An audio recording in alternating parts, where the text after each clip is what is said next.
Hello and welcome to Using Options as a Stock Investor. My name is James Boyd. We got also Connie Hill with us as well. The Redheads will tag team this class here today. I'll teach. Connie will do the chat. So if you see CH initials in the chat, just know that's Connie Hill, fellow instructor. Now, we also have Eva, Pamela, Naresh, Jim, David, Ray, Greg, and many others. Welcome to all. Now, when we talk about using options as a stock investor, we're talking strategies like covered calls, cash secured puts, verticals, bullish and bearish, debits and credits. And also, that's probably going to be 90% of the examples. Okay, covered calls, cash secured puts, and verticals. Sometimes we use strategies like synthetics and callers. Okay, that will probably be 10% of the time. Okay, so you really want to get a healthy dose of covered calls, cash secured puts, and verticals. 90% of the time, those synthetics and actually callers, probably 10% of the time. Just want to kind of give you an idea of what we cover in this class. Now, of course, if we're using options as a stock investor, that's assuming that we have some stocks, okay? Now, some of you also might check out Connie's ETF class on Monday. You might be having some ETFs in your portfolio. That could be stocks or ETFs as well. Now, also remember, when we talk about options here today, remember options carry a high level of risk, not suitable for all investors. Also, this information here is provided for general informational purposes only, should not be considered an individualized recommendation. This webcast discusses technical analysis, but there's other approaches that might be, for some, maybe more superior perhaps, like fundamental analysis. We don't use one versus the other, we use both, okay? And also like to even look at macro analysis as well, as far as looking at the economy or economies in general. Also remember, we will be using the paper money software application. Also remember, the past performance does not guarantee future results or success.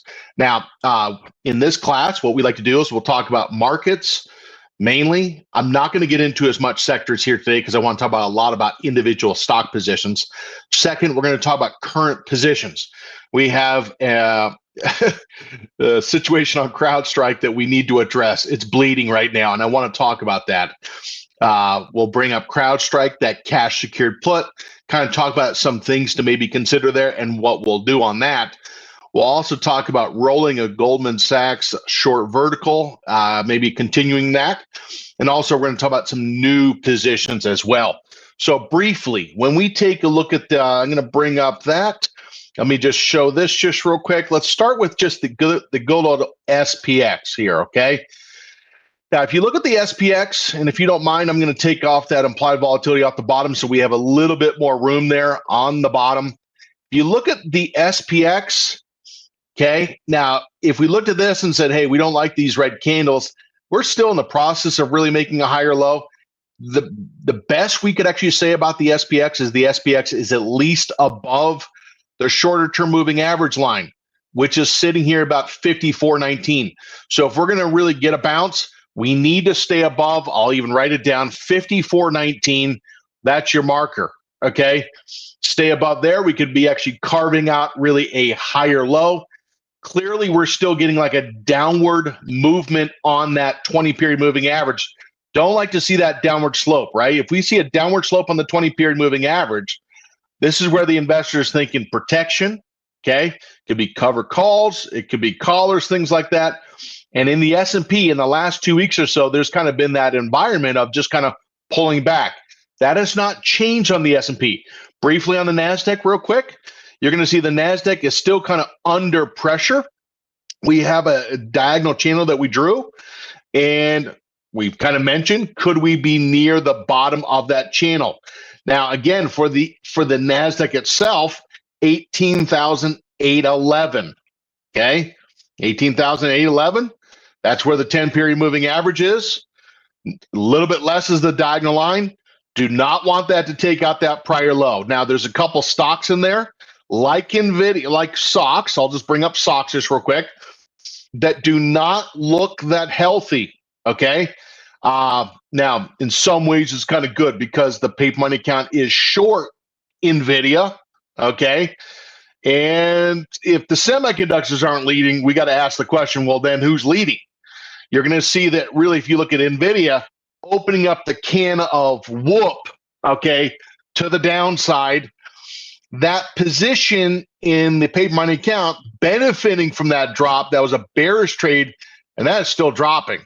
We fell down below support, okay, ran back up, touched the 10, touched it, and then just said, look, there's no more gas. Let's just roll back here and fall all the way down maybe to the 93, okay? So got 17 days left on that trade. We'll take a look in just a sec. But really what you're going to notice here is some of these tech stocks, specifically semiconductors, not finding a bottom. That's concerning if we have bullish positions. Now, we might have one that we might need to bring up.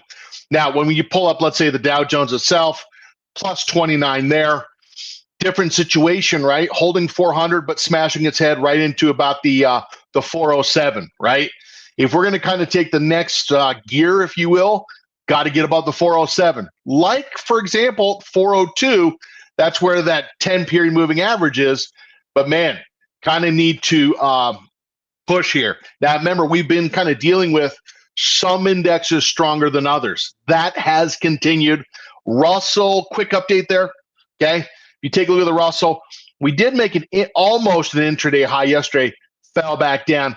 We're kind of still thinking that this is like the ascending triangle, diagonal line, probably with an angle somewhere right there, horizontal line, probably 22.59. I'm going to mark these charts so you can kind of keep an eye on these, 22.59, and your diagonal line is sitting here about 22.19, okay?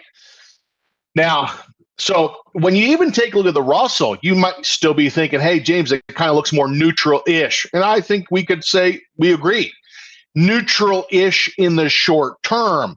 So when we say short term, we're saying 2 to 3 days to 2 to 3 weeks. And it pretty much has been, okay? So if you've been doing a little bit more strategies such as neutral strategies, trying to collect some time decay and or protect positions, it makes a lot of sense, okay?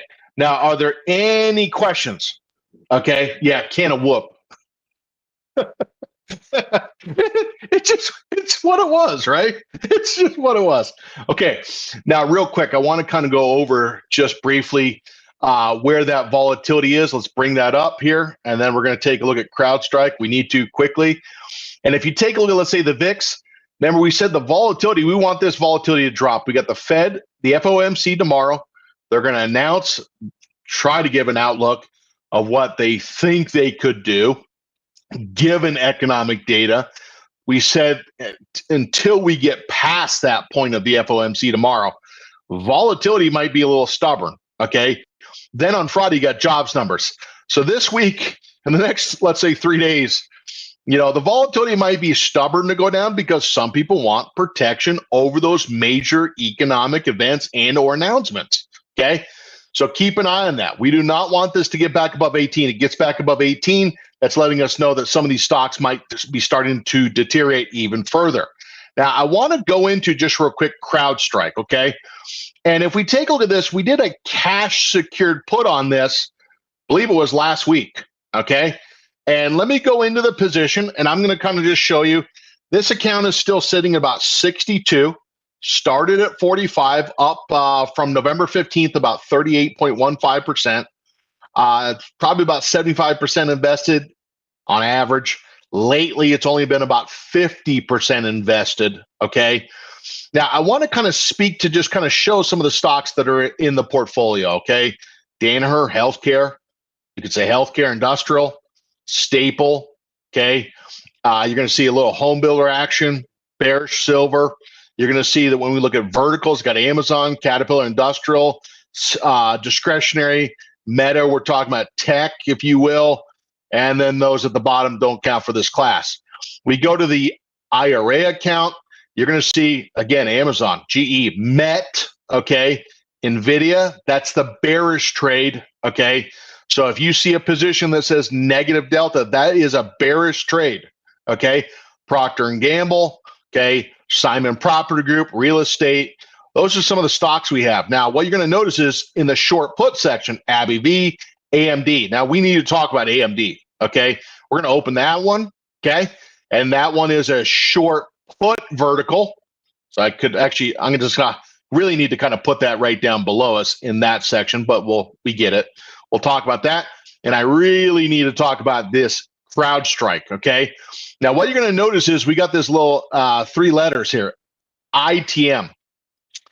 So in the money. So this current stock price is below the strike. So if we sold this short put, okay, last week, okay, if we sold it last week, which happened, we got 620, okay? Now, we didn't make anything. You collected 620 for that obligation to buy the shares from now until expiration, okay? So from last week on Tuesday until this Friday's expiration, they could assign the shares of stock to us. Now, I'm telling you, this is going to be a situation where if you would have improperly position sized this, you would have begged for forgiveness, okay? Now, $260 times 100 shares of stock. How much stock are we talking about? The answer is $26,000 worth of stock. If we look at this portfolio, 232 and change, up about 26% since November 15th of last year. 26,000 on about let's say 233. We're about at right at about 10%. I mean, we are up to the throat, okay, of what we can be. No more than this. If you said, James, I don't want even any of our positions 5 to 8%, 8% max, then if we were assigned prior to expiration and or at expiration, we could just sell some shares to get us back down to 8% of the capital of the portfolio. Okay, now what on earth happened from yesterday till today? Well, you're going to see that the stock is down $22 more, 23 if you want to add salt into the wound. The short puts increased in value, $18. Yesterday, this was only down $300. Delta yesterday, this is not according to James. Delta announced yesterday they are trying to go after CrowdStrike to assess liability, okay, that it caused their business damage. They lost out on maybe $300 to $500 million of revenue among many thousands of people, well, literally at the airport living, okay, on the floors. Now, I've done that, and I can assure you it ain't fun. So this now is pricing in that potential legality, okay? Now, they don't know what the outcome is going to be, but clearly they think maybe CrowdStrike could be at potential risk. That's what some people are probably pricing in. Now, the biggest thing is we now have a delta of 89, 90. So the biggest thing you need to understand is the delta on the short cash secured put is not, okay, stationary. The one thing we would actually say is if we had a long put on this in this IRA account, boy, this would have been helpful because the cash secured put is bullish. It's positive delta. If we had a long put, we know that if we sell the put only, the risk is all the way down to zero. If we would have bought a put like we typically do, we would have been offsetting some of the losses. Now, speak to the losses, okay? 2150. On this 2150, relative to this account size, we're not at 1% yet. Let's say 0.8, 0.9 of 1%, but it's one of the higher losses that we've had so far this year. Now, here's the deal. If we sell a put and we don't have a conditional order to buy it back, we're planning on buying the shares of the stock at the strike price, okay? Now, if you can go down $23, you can go up $23. So the first thing that we're going to do is we're going to probably get assigned. We already talked about that. We said it's probably going to be about 10% of the portfolio value. But what happens if it goes down even more? Well, first thing what we're going to consider is we're going to try to take kind of the opposite side of the trade and kind of see if we can't maybe sell something like bearish if it were to go down a little bit further. Now, remember, the implied volatility on CrowdStrike is at 62. The options that we have in our paper money account is 3 days to expiration. We're going to go a little bit farther out, and we're going to plan on trying to do a short call vertical if this were going to go down a little bit more. Now, here's the thing. We don't really want to get too close, okay? Because remember, this is pretty volatile here. The whole point is we're just going to try to sell, in this case, maybe about the 255 and sell the 255 and then maybe buy the 265. That has a delta 25. If you said, James, I want to get a little bit closer than that, I want to go the 245. To me, it's like, geez, if this bounces up about $10, you're going to be right at the money. So we're going to go kind of a little bit more conservative, lower on the delta, sell the 255, sell vertical, okay? And we're going to buy the 265. So let's just kind of say what was just stupid on this, okay? This could have been mitigated to a point where we just bought a put out of the money, and the losses probably would have been around 1700, not 2100. So we'd have to say, hey, if you don't buy a put that's out of the money, probably lower than 50 cents, the risk is all the way down to zero. So we want to learn from this and say, okay, when we sell puts, especially in the IRA where it takes up more capital, we're going to buy a put way out of the money. Maybe you could even do it at the margin too. It's not a bad thing in the margin. That way we can at least define the risk. Is everyone with me on that? Okay. Now you might be thinking, well, James, why not just buy the put now with 3 days remaining? Yeah, you could. But again, I think the biggest chances is that, a lot of this is priced in, and we could say, well, why didn't you do this morning? We do the trades in class. We got to wait till 90 minutes until class starts and then do it. So the idea here is we're going to just try to sell a call thinking that the stock might be kind of a little suppressed. Look, this is not going to get back a ton of money. And the biggest thing is when we kind of look and see how many contracts, if we have a $10 spread, $1.75, $8.25 risk, we could do about 2 contracts. This is not going to get all the money back. We need the stock to go back up. I want you to watch this, okay? If we have a delta of 88 and we do 2 verticals, I'm probably going to think the delta might be going to be net about 70. Note the commission there, check. And if I put this in now, I want to look and see what that delta is. The cash secured put delta is just 90. If we do 2 verticals, I said it would be about 70. We're about 72 and change. So did it bring down the position a little bit in terms of bullishness? Yeah, a little bit.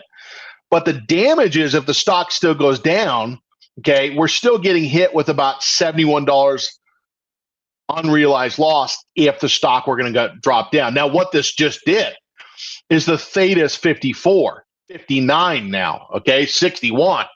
So if we can just kind of bide some time, we could try to chew back some of that unrealized loss. So guys and gals, lesson number 1 that we took from this is, my gosh, that put, buying the put would have been a lot simpler than having this loss here, okay? So if we're all on board with this, I don't care if it's the margin account of the IRA, we're going to plan on buying a put out of the money. So let me kind of just speak to something, okay? And so if I pulled up, let's say, a stock, and I'm going to use example given, Goldman Sachs, okay? Goldman Sachs, and I'm going to kind of just loop in something here. Goldman Sachs is a short put vertical. Sold the 450, bought the 440, okay? Now, whenever you look at the sold option, okay, sold the option at 885, and if it's getting closer to 0, you probably have a big chunk, okay, of that maximum gain. So I want to kind of speak to something here. We're going to right click on those. What we're going to do is close that order and shut that position down. Now, if you think Goldman Sachs can go up further, I want to kind of talk to this. I want to imagine that we sell a put, but then we buy a put to create a downside loss, okay? And I'm going to show you that. So don't think that we've left kind of the CrowdStrike example. I'm just saying, wonder if we did it again, what would it look like, okay? What's the template? We're going to buy this back. Now, remember, when you get in for hopefully a huge credit. When you get out, hopefully you get out for a debit closer to 0, which means you've made a large percentage of the maximum gain. We're going to confirm and send. That's the commission to get out. Note that. Send that. There we go. Okay, so let's imagine now that when we look at this chart, I want you to tell me, is this something that you would say is potentially bullish? Yes or no? Dan, 4 checkout 2. Robin R. Scott, okay, James L. Now, one of the things is if we take a look at, I want to kind of go back just real quick and kind of speak to this. Someone might say, well, why not just roll the position? If you roll the position, okay, you haven't negated the losses. You haven't. You lock in the losses when you roll, okay? Now, again, up until today, we're down 300, okay? With today's potential lawsuit from Delta, maybe Microsoft too, okay? That's getting priced in. And that's affecting, not only is it the price move, it's the daggum volatility that's pumping up those puts. Now, that would be great if we had bought those, but we're not. We sold them, okay? And whenever you want to sell high and buy low, the goal is not to sell low and buy back high. So we're not going to play that game, okay? We're going to play it on assignment. We already talked about that, okay? We would have never sold the put had that not been the case, okay? And we didn't have any buyback orders, so we were planning on either getting the premium or owning the stock. And now we're laying in that bed that we made. Now I'm going to go back to Goldman Sachs. We're going to go back to the September. We're going to go look to sell that option if we think the stock could maybe continue to go up higher. What we're going to do in this case is we're going to sell a strike, the 490. Okay, so let's imagine we did this again. Some of you are saying, I'm not really sure. How could someone really do this and define the risk?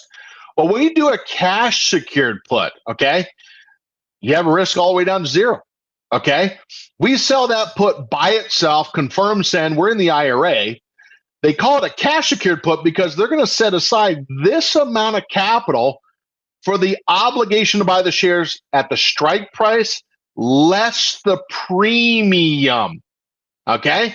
And so that number, we just times it by 100, will get us to what we need to set aside, okay, in the IRA. Well, how do we actually set aside like potentially a lot less and define the risk? How low might the investor go? Well, an investor might say, James, what I'm going to do is I'm going to sell the 490, right click, sell vertical, okay?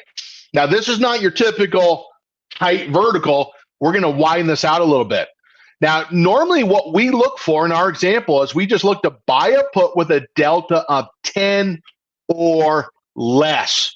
So why a delta of 10 or less? Tell me why. Well, why 10 or less? Well, first off, we want to buy a put, so we define the risk at 450. That gives us the right to sell at 450. Okay, so the risk is not all the way down to zero. That's a major point. Now, buying the put ain't free. It's 65 cents to buy the put, okay? The other thing is the debit to buy the put, but why the delta of 10?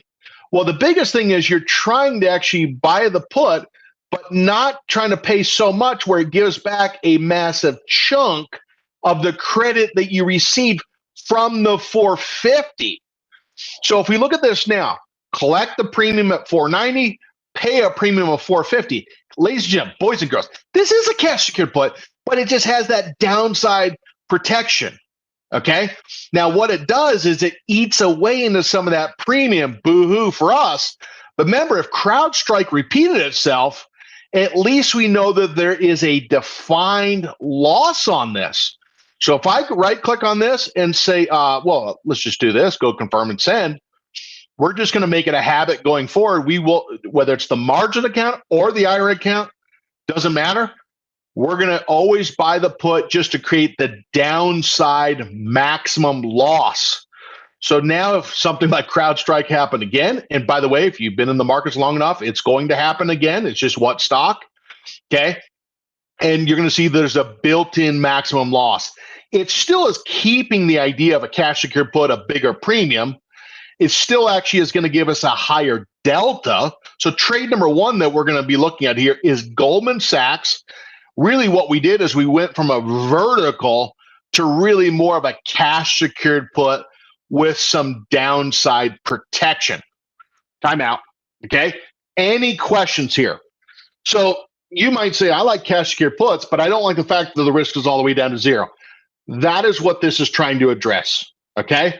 Now, notice what we're doing is we're paying that extra 65 cents. Some investors might say that's well worth it, given that it defines the risk. You decide for yourself, okay? We're going to send the order. There it goes, okay? Yeah, it just kind of depends upon what you have, Doug. Okay.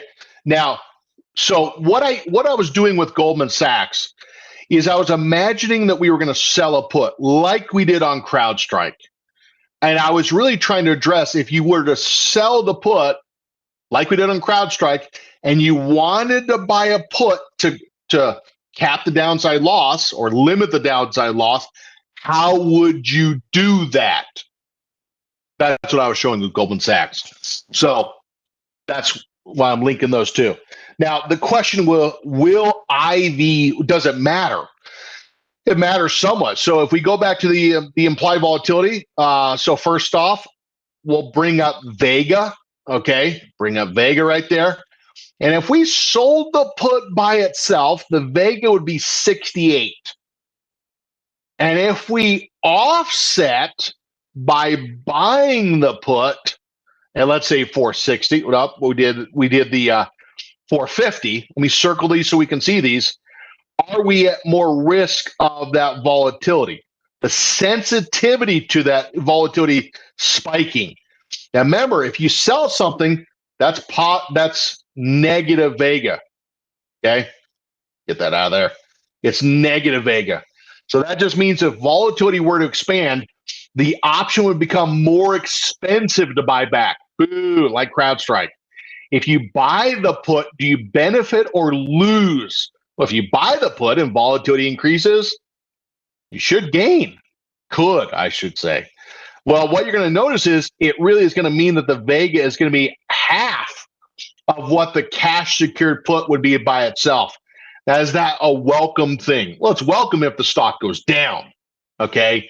So it's not as hurtful. Okay.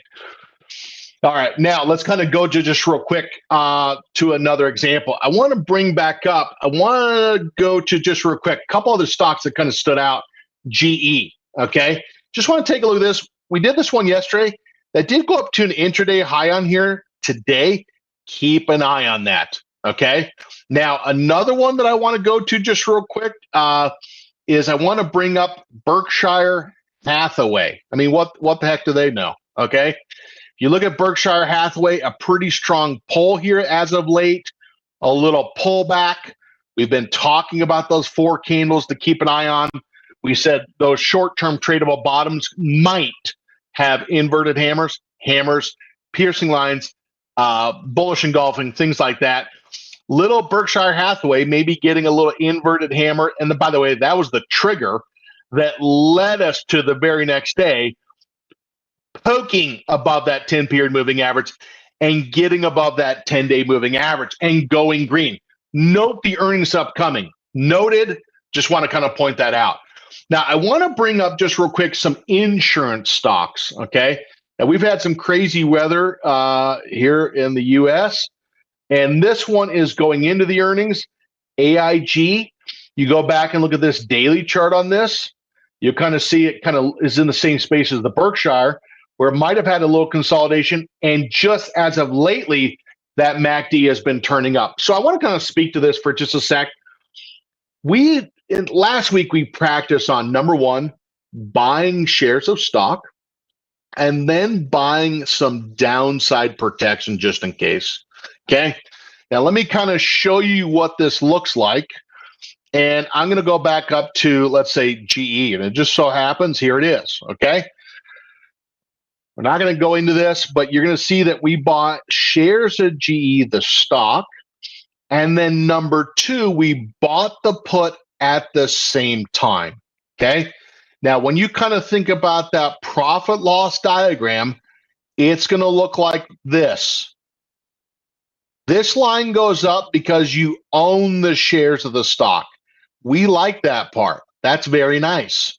Now, if you buy the put at 160, you got the right to sell the shares at 160. Now, remember, that right ain't free. We paid $2 for it. We bought the shares for 166.85. So that means that break even at expiration, if my math is any good, and the break even at expiration. So you bought the stock here. If these 17 days expire, the break even, assuming that put goes to zero on our position, now becomes 168.92. If we are above this price, anything above that price, that's money. Okay, that's unrealized gain. Now, sometimes when people get into positions, they're nervous. Well, let's kind of look at an example on this AIG and MET. Now, if I looked at this AIG, okay, we're going to go back to the trade tab. How do we do this trade? Okay, so step number one, we're going to come to the trade tab to do the trade. We're going to click on the ask price, and this is just going to buy shares of the stock. Okay, 100 shares of the stock, $79. Kind of think of that out loud. How much capital would that be for this example? Baby step number two. Single order, first triggers SEQ, and then what you're going to notice is how long does an investor typically want to hold the put for? Well, if we have like an event like earnings, maybe the investor says, look, I want to buy a put like to get through earnings so I don't have, let's say, gap risk to the downside. Now, if we take a look at this, this is normally shorter than normally what we would be talking about. 20 to 50 days expiration, but we still have 17, okay? So what you're now going to notice is if we went to, let's say, buy a put, are we buying at the current stock price? Are we buying a strike above the current stock price? Are we buying a strike below the current stock price? The idea is we're buying a put below the current stock price. Think of a put that you buy like a safety net for the stock, okay? Now, one of the fallacies is here in this case, if we click on, let's say, 105, okay, we're not going to try to buy it at 105. We're going to probably try to buy it at 95 cents. Now, one of the fallacies is here is that, hey, so let's say I get into this position, I buy the shares and I buy the put at 77.5. James, the very next day, the stock goes down to 77.5, and now I'm out of the position. No, that's not true. Okay, that's not true. If the stock goes down, clearly the stock would be losing. Noted. If the stock goes down tomorrow, let's say $2, the put premium would increase, meaning you should probably be benefiting from that. But just because the stock goes down to the strike, that doesn't mean anything happens. If you're the buyer, you control the right to exercise. So if the stock is going down, the investor might say, look, I want to hold on to this. This is like my life jacket where I'm trying to protect the position. I want to get rid of the life jacket if the stock is starting to sink. I want to use that as protection. Now, that long put gives you the right to sell those shares at the strike price from now until expiration. Okay? So don't think if the stock goes down to the strike price, it's out.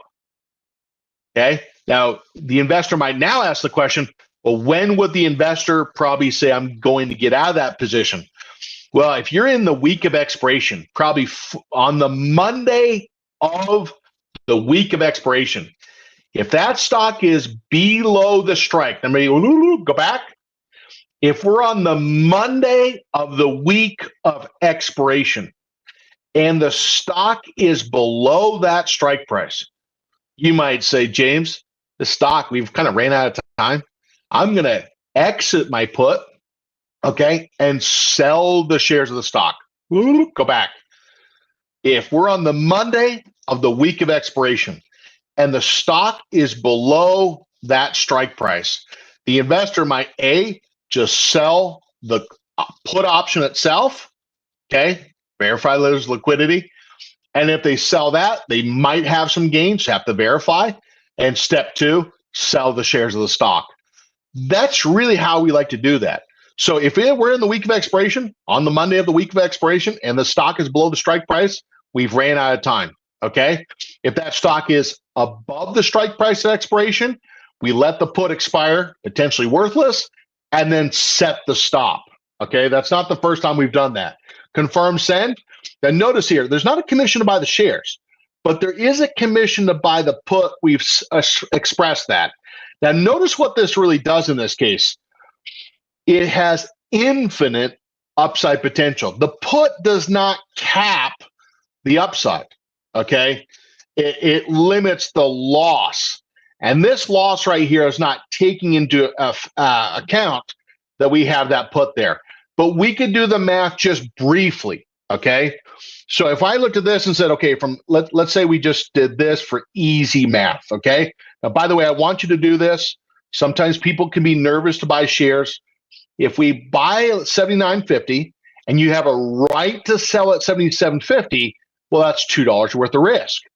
But we're also paying 95 cents on top. Okay, so let me go back. Where did you get the $2? Well, it's just from $79.50 down to $77.50. Okay, fine. Where'd you get the 95 cents? That's what we're paying for the put. Add those two together, and you get grand total defined risk. Not maybe, potentially. Okay, asterisk all over the place. $295 is your defined risk from now to expiration. That's kind of nice. So if that stock maybe were to gap down massively, we know that loss pre-commission is about $295 a contract. Now, sometimes people think that buying shares of stock, it's not risky compared to options. Well, that's not true. I mean, if you had shares of CrowdStrike today, you're probably wishing you would have known something about options. Options sometimes are not about speculation. They're about protecting the assets of that investor. Very important, okay? Now, are there any questions here? Now, what we're going to do is we're going to actually trigger that, confirm send. We're just going to do 100 shares of that stock. This is not correct. That's not factoring in that we actually have that put. If we put that on the Analyze tab, we would see that, though. And then we're going to go ahead and send that position. Okay. Now, are there any questions? Okay. Now, if we take a look at this, okay. Now, I want to kind of go back to something. For checkout 2 says V could sell a call and simultaneously buy a put. Interesting, we should say that.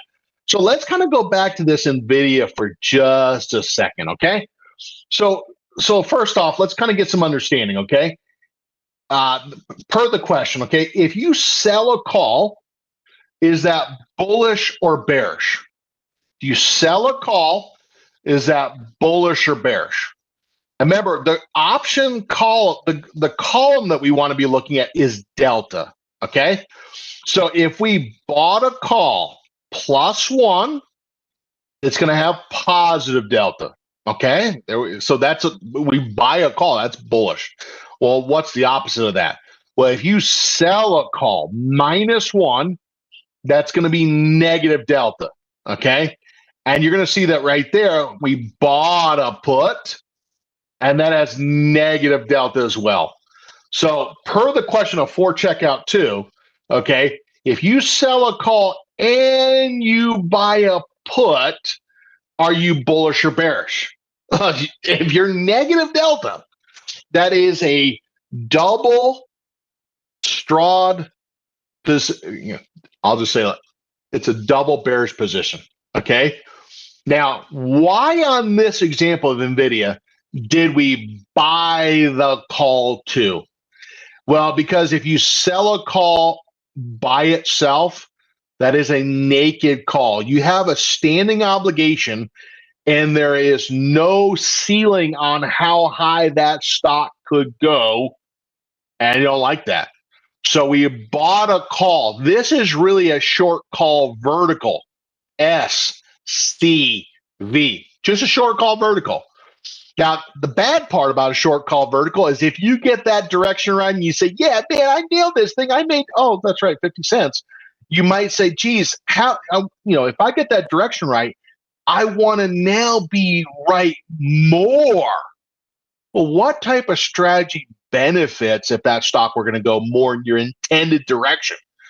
Well, when you buy a put, the put was purchased for $5.20, and we're long the put. Okay, so if you buy a put, what do you want that stock to do?